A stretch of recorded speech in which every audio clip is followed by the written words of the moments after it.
আসসালামু আলাইকুম রহমতুল্লাহি ওবারাকাতুহু। তোমরা সবাই কেমন আছো? আশা করি ভালো আছো। তো আলহামদুলিল্লাহ, আল্লাহর রহমতে আমরাও অনেক ভালো আছি। তো চলে এলাম তাসমিন ব্লগে আবারও একটা নতুন ভিডিও নিয়ে। তো চলো স্কিপ না করে লাইক দিয়ে দেখতে থাকো।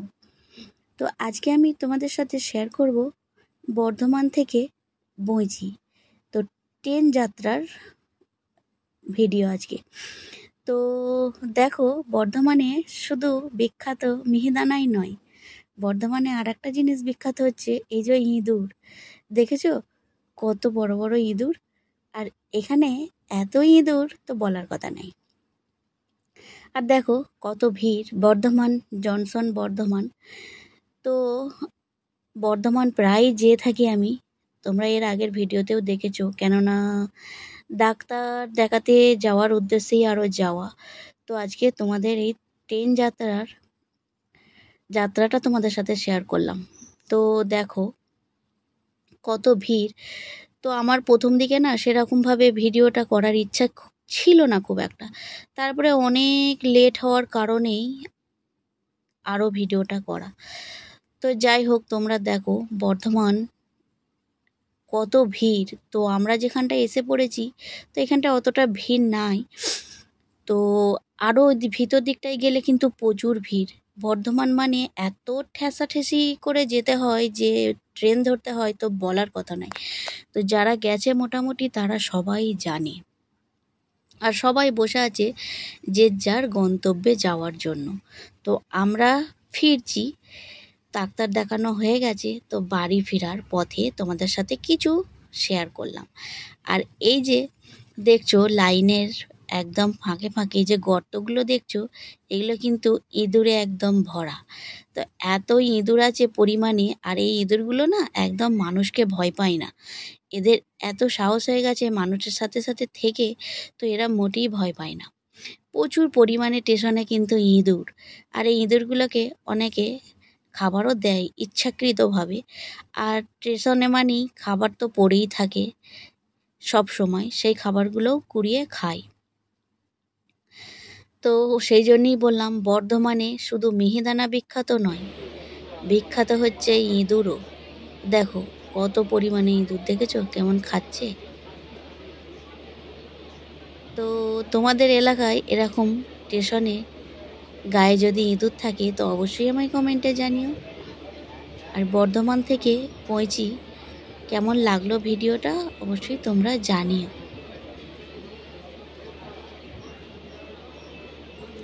ইঁদুরগুলো কিন্তু আপন মনে খেলা করছে আর খাওয়া দাওয়া করছে, বেশ মজার সাথে খাওয়া দাওয়া করছে দেখো। আর নিজের বাসায় একটা করে কাগজ, খাবার সব কিছু নিয়ে যাচ্ছে। কাগজগুলো নিয়ে যাচ্ছে কারণ বাসাটা বেশ যখন বাচ্চা দেবে বেশ নরম নরম গদি পাড়া হবে, ওই জন্য বয়ে বয়ে নিয়ে যাচ্ছে তাদের বাসায়। চারিদিক দিয়ে প্রচুর পরিমাণে ট্রেন যাচ্ছে, যে যার গন্তব্যে যাওয়া আসা করছে।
হলো জানো তো।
ছোলা দেবো না এখানে ডোয়া ঝাল করে দাদা হেভি লাগবে দাদা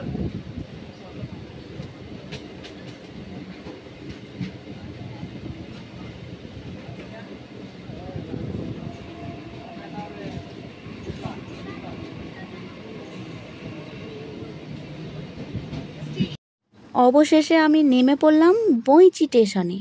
তো বইচি স্টেশনে নেমে আমার বাড়ির দিকে যেতে হয়। তো নামার সাথে সাথেই একটা ঝালমুড়ি কিনে নিলাম। তো এই ট্রেনের ঝালমুড়িগুলো খেতে না দুর্দান্ত লাগে, মুখে একদম লেগে থাকে। আর আমাদের যে এলাকায় যেগুলো বানানো হয় সেগুলো অত টেস্টি হয় না। তো ট্রেনের যে ঝালমুড়িটা হয় খুব সুন্দর হয়। তো বইচি স্টেশনে নেমে পড়েছি। এবার আমি যাব আমার বাড়ির দিকে, বাস ধরবো, বাস ধরে একদম বাড়ি পৌঁছে যাব। তো এখানে দেখো, এটা হলো আমাদের বইচি স্টেশন।